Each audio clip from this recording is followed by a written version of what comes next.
city-state refuse. 96.9. Now, Cameroon has over 30 million citizens. With your learning and mature brain power throughout our societies, if you would do what you should do as responsible citizens to try to give the nation good leadership, inclusive leadership, if you do that, then I tell you, within a few years, you'll see Ghana turning around to really become a hub, to be emulated on the continent of Africa to better the lot of humanity. So, you've got it. And I don't think it will be stoppable if you really stick to it and give the right direction. Abusuaniati ye yo mampenyi da John ajekum Kofi dia wokufo wona na Ghana mampenyi efi afe empimienu eriba besi afe empimienu ene nwotwe ni mu afutu sem ode ma mabunu eno no na kasamafo edema national chief imam Sheikh Ameyaw Shaibu ana edi tu dwade nti a Dr. Mamudu Bawumia ne nsra hwa hodo dodo na no eya na onse woye kramoni mom die na nso no enye sankramofo nko a ene okọ mo nsra hwe ene Christopher Krampo na doso ope biaye a wotimi kwansra hwe na wotimi kwasra sro mo bonto ahodo a Christopher di muntintimai pa na ope kese di tu jasa he we no sa twini wo hwe anim da ho aye mo nchen eya ade wo so otimi hu se eye ekamanwasem ho na se opese odi nkunim ewa abatu mu a eni kwai se bia asanka Dr. Mamudu Bawumia eye kramoni wo so wonkramofo nko aso eye ena akwasra mu ahon abanu nya enkramofo nko na ekoto akrisofo nso beto bi entini se opese odi nkunim na abanu timi wi ni dia ewo se ne asom mienu na anasa asom ahodo nyina no wo kan nyina abom na akafra na kyese wode hu wurawura mu saa enti we no eye politics and sense ni bia eye political tactics any antes what the sound of Tomanshi. And Jimwa Montiasia Monama Casano, Ayasanity. Those acts are symbolic to show that friendship. There is something in religious studies we call those of you who are academics in the study of religions. We have the phenomenological study of religions. Phenomenology is a method of study, method of research, which requires that you bracket your subjectivities. And open up in order to understand something. Yeah. So those things are there. So symbolically, you can do something, and those one we call them the empathetic engagement. Empathetic engagement. That's what is. That is within the interfaith and empathetic engagement. And also, he is a politician. I'm not a politician. So now, and I want all those who are listening to me. I'm not doing politics. Yes. Yeah. I mean, he's a Muslim, but I'm not doing politics. He's doing political tactics. Dr. Bawumia knows that even if all Muslims in this country vote for him, he cannot win election. True or false? True. If all Muslims will vote for Bawumia because of the statistics we have. So politically, it doesn't make sense to be on one side. So he's doing politics. And people must view him from the angle of his political strategy to be able to get the vote from every corner. And like all the politicians do. All the politicians do. They do come to Muslims. And some of them will come to the chief imam and request prayer from him. Chief imam lays hands on politicians. He lays his hand on politicians, and it's in the pictures. People know. I have met them, and Christian politicians have come. They squat and give their heads to the chief imam to hold and pray. It is because of how they see him, but it doesn't make them less Christian. I was saying, Ayakasama for Adema National Chief Imam Sheikh Ameyaw Shaibu.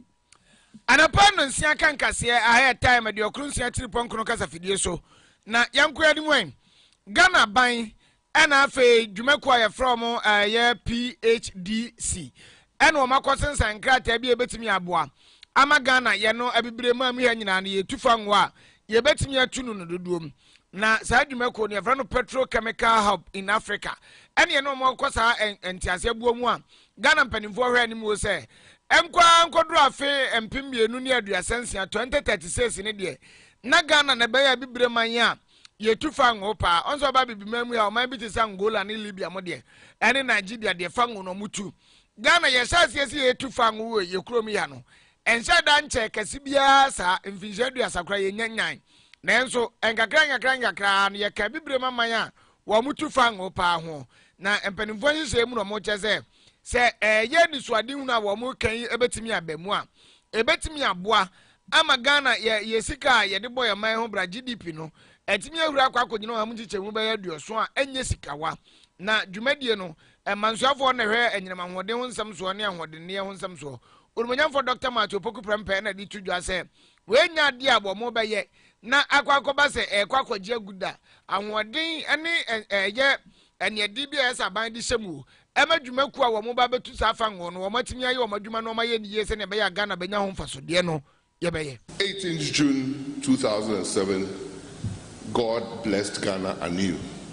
We got oil in the same Jomoro area, right? Natural resources is what we are witnessing here today. So God is really blessing Ghana, and is blessing Ghana through the Western region. And the Western region alone is what is going to carry Ghana into the next hundreds of years as a country. And I do know that the Petroleum Hub Development Corporation will take steps to make sure that they develop the whole thing together with the experts around the climate change issues, so that we don't get people to come and tell us we can't exploit our oil. Our oil definitely we would exploit. Our gas that is abundant in Jomoro we would exploit for the development and betterment of the people.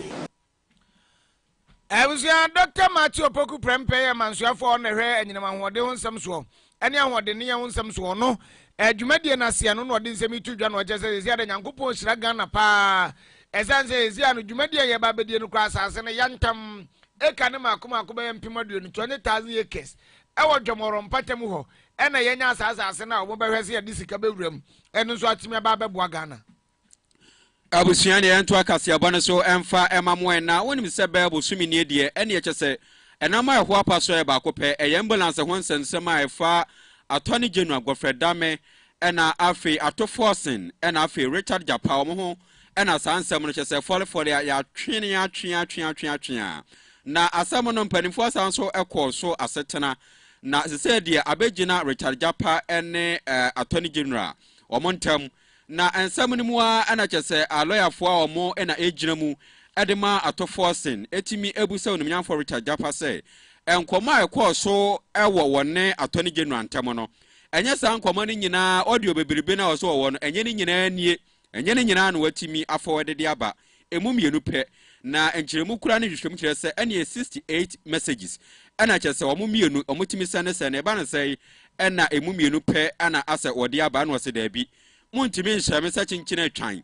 enkoma ekɔ so efa me ene owura Godfrey Dame entam nyina me nsane ni nyina mfamra esan sɛ wono ohu ne sɛ dia wasande aba no eye die dimu a eno ne betimi assign tie die wono obetimi agina so ede assign tie wasasem ni mu no eno na wo sande ni aba na emom enya nkɔmɔ a ene efa ahen kɔfa ahen kɔmɔ tententi ni nyina eno okɔ sande ni nyina aba enti sansensem na omokeka no de eno de entwayi na wonim sɛ director of public prosecution Yvonne Atakwara wono so no waka ho bi ana ono so ebusebusa no sɛ eba ne sɛ ena nkomo bebrebe we nyina no mienu pe ana aso wo gina so no se da bi sɛ opanyika se no busa no saa asɛm na aso woni na ani ne yi kura esan sɛ enye saa ena ɛwɔ saa asɛm na yedi ne tibi ekɔ na kasa ne nyamu no deputy attorney general Afretua Yeboa wono na wono so ewo hobi na wono so ekere attorney general na sede pa ewo asɛmdibia ho wa abra sa asɛm wei etimi ekoso from the advice exactly advice you watch out the space whether the AG will stand to conduct the case or will observe the proceedings, but he reserves the right just like you to be in court, observe proceedings as to whether you conduct the case. Leave the space unless you are. If you are even a litigant in court, or you are subject matter of a certain litigation, don't you reserve the right to be in court? Even if the AG was the one being prosecuted, you have the right to be in court. And so today he came to court to observe proceedings as you came to court. He was properly answered by the presiding judge. And I'll make no further comment. You were in court and you heard the comments. You wait until you get to the end of the proceedings. If you come, you know. If you don't come, you also know. You were in court. Japan tendered some documents in respect of the chat. We also are going to tender the full complement of the chat. And so that's what we are seeking to do. Abusuani ekwetie attorney general bedi akire onimnyamfo Afretua Yeboa ono ne nsam odi tu dwa wa bra enra ambulance case no panimfo timi tena so wie ye no eno no. Abusuani na so na ehomra ye ba kase no ye de bewie. If you're right, my wife knew. Menene na baba trefia. Akia, me fira ni o wife no ho pa. Me da say. Na won maduane ye de. Ne nsa no bo.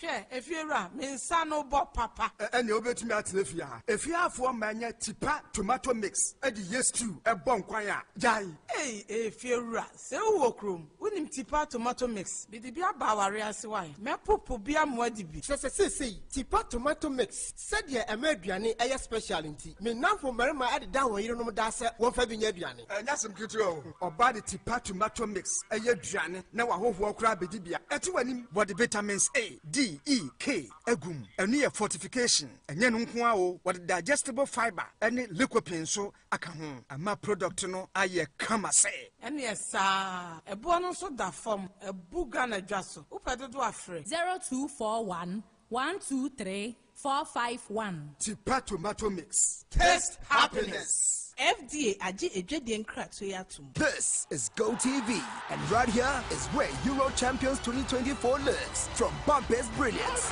CR7s, and every goat in Europe to show the world what they are made of. Be part of the unbeatable action at an unbeatable price. Get connected to Go TV and catch the excitement of Europe's biggest football event. Only on SuperSport, on Go TV, and on the go with Go TV Stream. The Euro 2024 live. That's Go TV for you. Love it. Hey, Ghana for pe tasty tom tomato mix yusu. Uko choba restauranta. If you swa eye. Tasty tom. Me your farm Johnny ne akoyi pa. Me use tasty tom tomato mix. Eye koko kama. What the ye Johnny what's a rich tomato flavor no. Na ne tasting so dear. On point. Sa. Me choba ha. Me fa tasty tom kakra bi yam kwan ne fro ya. Na ye bebre. Me handwriting so ensisada.